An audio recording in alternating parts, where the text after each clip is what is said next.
What have they done that you believe is in line with moving towards policies that really do lead to growth? Well, if you look at this economic growth literature, there are four big lessons. Number one, taxes matter.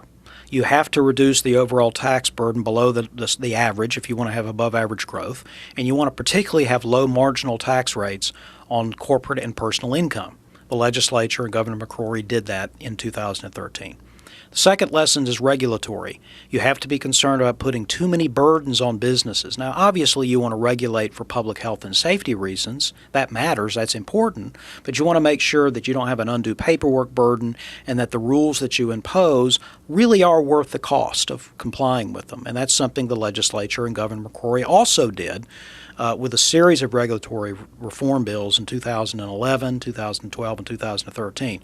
And the final two lessons are education matters and infrastructure matters, but it's not really the amount of money spent in these areas that is critical, not in the kind of range we're talking about. It doesn't matter a great deal whether you rank 35th or 31st or 29th in education spending. That doesn't seem to correlate with output. What really matters is the design of schools, the competition between schools that drives quality, hiring the best people to teach in schools. These decisions matter, and they're not directly related to how much money is spent. You got to spend money more wisely rather than just throwing more money into the pot. Remember that all the money we spend on highways or public schools has to come from taxes, has to come from some household or business that might have used that money, would have used that money differently. The real question is, would their investment in the private sector have been better or worse than the government spending on education and transportation? In a lot of cases, the private sector investment is actually better,